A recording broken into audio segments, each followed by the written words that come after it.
কি হয়েছে টনির? ও হসপিটাল থেকে যে ওষুধগুলো দিয়েছিল সব একসাথে খেয়ে ফেলেছে। ও মনে আর বাঁচবে না।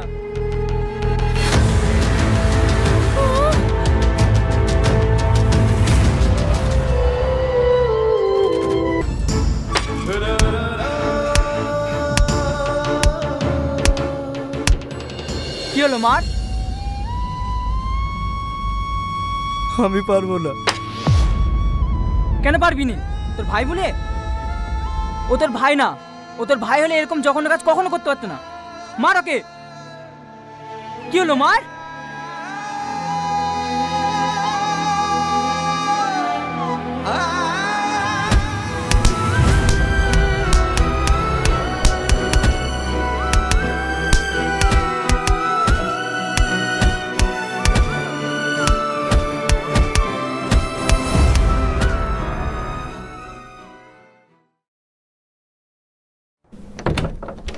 ম্যাডাম, টনির মা দেখা করতে এসছে। বলো এখন দেখা করা হবে না। খুব কান্নাকাটি করছে। ঠিক আছে, বেশিক্ষণ দেখা করতে দেবে না, জাস্ট 5 মিনিট।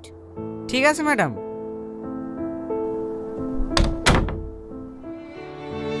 গ্রামে তোর লেগে আমরা কেউ মুখ দেখাতে পারছি না।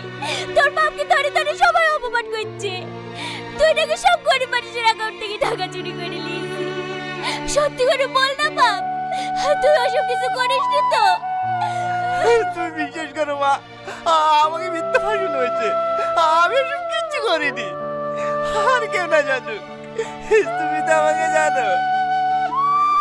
তোর কিচ্ছু হবে না। আমার যে হাতের বালা দুটো ছিল সে দুটো বেঁচে তোর আব্বাকে উকিলের কাছে পাঠিয়েছি। এই সপ্তাহের মধ্যে তোকে ছাড় করে নিয়ে যাবো। চলেন চলেন, টাইম শেষ হয়ে গেছে। তুই কেন চিন্তা করিস না বন্ধু, সব ঠিক হয়ে যাবে।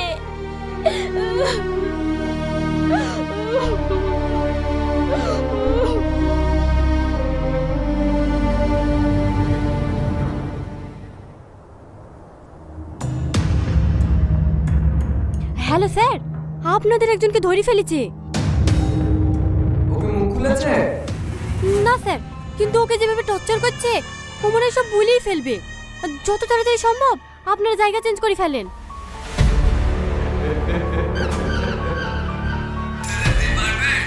আমার একটা চুলো ছিঁড়তে পারবে। ওরা ভুল লোককে ধরেছে, ও আমাদের লোক না। মানে খবরটা দেওয়ার জন্য তোর অ্যাকাউন্টে 1 লাখ টাকা ট্রান্সফার করে দিয়েছি। চেক করে দিস। হ্যাঁ স্যার, এসেছে।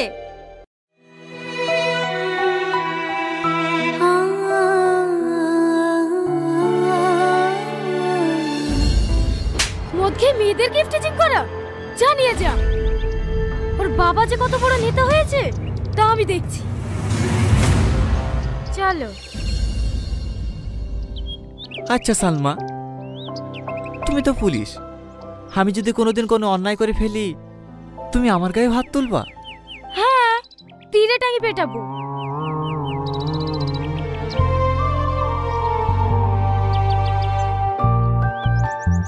কি হলো দাঁড়িয়ে গেলে যে? বাড়ি যাবে না? যাসি।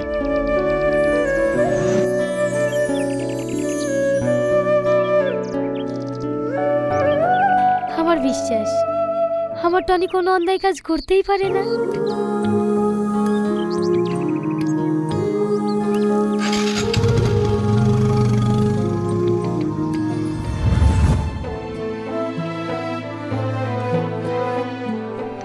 ম্যাডাম চলেন।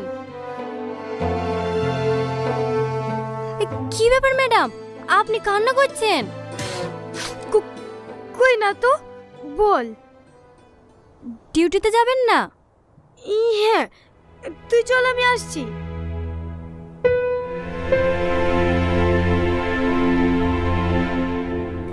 ম্যাডাম, আপনি এখনো খাবার খাননি? না, ভালো লাগছে না।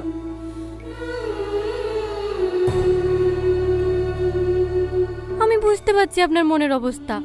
এখানে আপনার তো কোনো দোষ নাই, ওই তো আপনাকে ধোকা দিয়েছে। সাথী, আমার কোথাও ভুল হচ্ছে না তো? আমার কেন জানি মনে হচ্ছে ও নির্দোষ। একটা সত্যি কথা বলবো ম্যাডাম? বল। আপনি আপনার ভালোবাসার চোখ দিয়ে দেখছেন তো, তাই এরকম মনে হচ্ছে। আমার তোকে প্রথম থেকেই সন্দেহ হয়েছিল। আপনি একবার ভেবে দেখুন তো, আপনার সাথে যেদিন ওর প্রথম দেখা হয়, ওইভাবে কি কোনো ছেলে প্রপোজ করে? আর আপনি হলেন এই এলাকার ওসি, ও আপনাকে চিনবে না?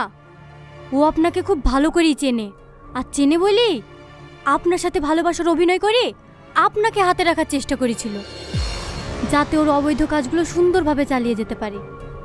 তুই ঠিক বলেছিস, আমি ওর ভালোবাসায় অন্ধ হয়ে গেছিলাম, তাই ওর মুখোশের আড়ালে লুকিয়ে থাকো শয়তানটাকে দেখতে পাইনি। ড্রাইভারকে গাড়ি বের করতে বল। ও এতদিন শুধু সালমাকে দেখেছি, এবার একজন পুলিশ অফিসারকে দেখি।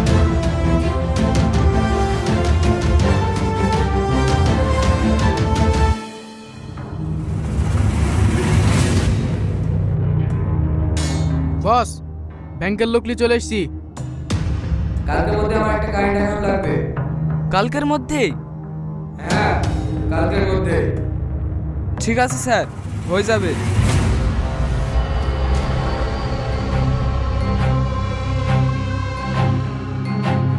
চল।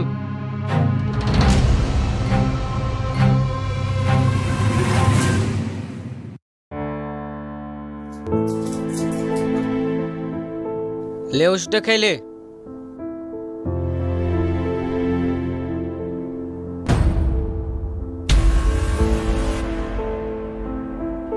ले ওষুধটা খেলে।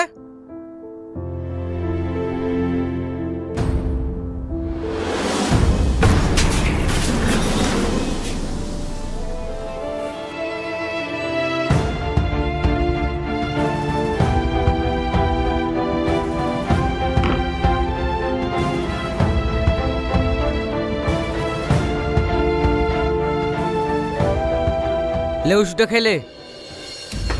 মুখ খুলিছে? না ম্যাডাম, কাল থেকে কিছু খাওয়া দাওয়া করেনি তো, তার উপর আবার প্রচুর টর্চার করা হয়েছে, অজ্ঞান হয়ে গেছিল।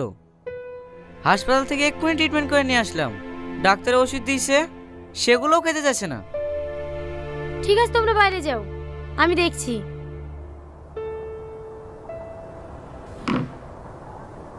তুই কি ভাবছিস এসব নাটক করলে তুই ছাড় পেয়ে যাবি?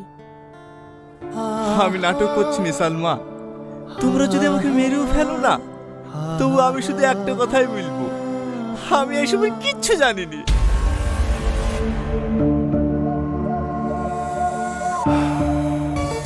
দেখো, আমি তোমাকে একদিনের জন্য হলেও ভালোবেসেছি। তুমি এভাবে পড়ে পড়ে মার খাচ্ছ, কষ্ট পাচ্ছ, আমার খারাপ লাগছে না বলো? তোমার অ্যাকাউন্ট থেকে এতগুলো টাকা ট্রান্সফার হয়েছে, তার সমস্ত এভিডেন্স আমাদের কাছে আছে। তোমার বাঁচার আর কোনো উপায় নাই। তাই তোমাকে বলছি, তোমার সাথে কারা কারা ছিল নামগুলো করে দাও। আমি তোমাকে কথা দিছি, ফাঁসির হাত থেকে আমি তোমাকে বাঁচাবো। তাহলে ভাগ্য করে আসতে হয়।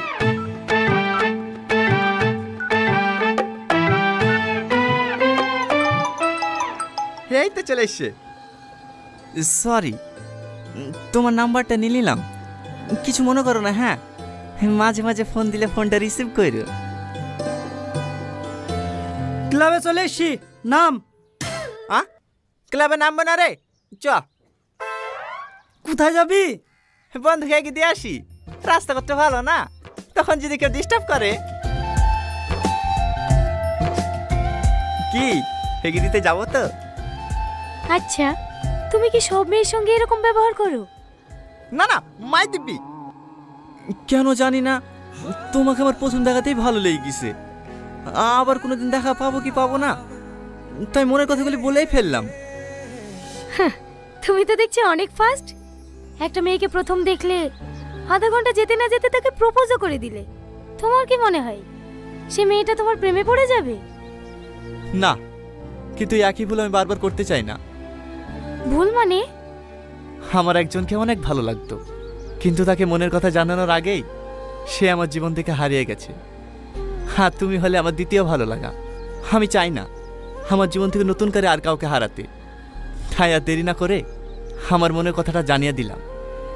এবার তুমি আমাকে ভালোবাসো না বাসো তাতে আমার কোনো আফসোস নাই। আমি যে তোমাকে মনের কথাটা জানাতে পেরেছি তাতেই আমি অনেক খুশি। তুমি যদি একবার বলো আমাকে পছন্দ না, কথা দিলাম আমি আর কোনোদিনও তোমাকে ডিস্টার্ব করব না। এইখানে ম্যাডাম? হ্যাঁ।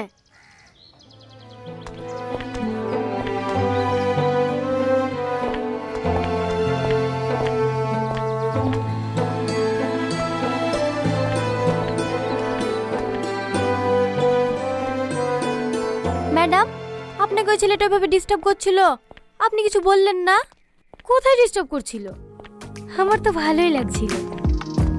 ডিউটি করতে করতে তো ভুলেই গেছিলাম যে আমিও একটা মেয়ে। বুঝতে পেরেছি, আপনি ওর প্রেমে পড়ে গেছেন, তাই না? চল।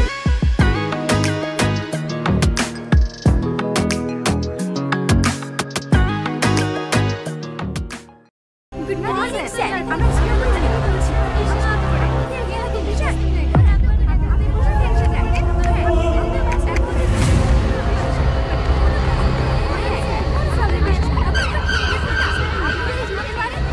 ম্যাডামের পাশে বসে শিখে নাও কিভাবে কথা বলতে হবে।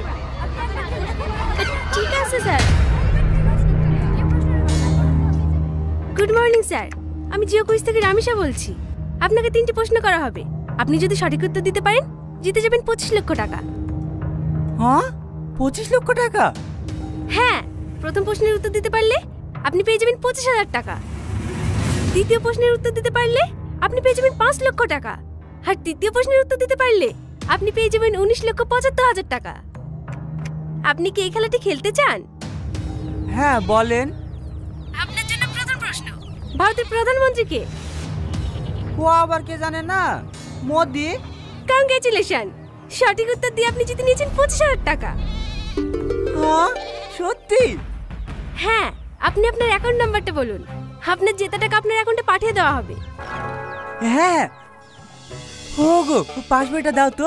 পাস বই কি করবা? আরে দাও তো। দাঁড়ান ম্যাডাম, একটু দাঁড়ান।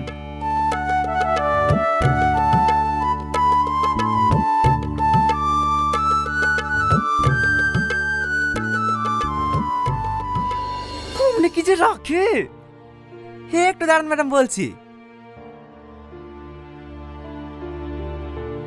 এই নাও। ম্যাডাম।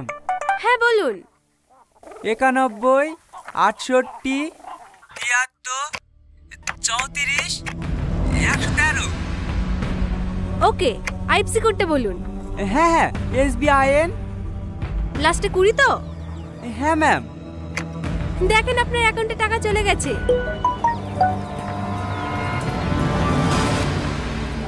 হ্যাঁ হ্যাঁ ম্যাডাম, 25,000 টাকা ঢুকেছে। এবার আপনার জন্য দ্বিতীয় প্রশ্ন, আপনি রেডি তো? হ্যাঁ হ্যাঁ, রেডি, বলেন। ভারতের পতাকায় কয়টি রং আছে? ভারতের পতাকায় কয়টি রং আছে? উত্তর দেওয়ার জন্য আপনার কাছে 1 মিনিট সময় আছে।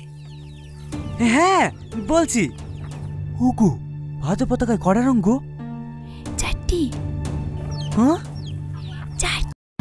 আসসালামু আলাইকুম, আশা করি সবাই ভালো আছেন। আবারও আপনাদের মাঝে অনেক সুন্দর একটি ব্লগ ভিডিও নিয়ে আসলাম। আজকের ব্লগ ভিডিওটা হলো আমরা যমুনা সার কারখানায় যাব সার কিনতে।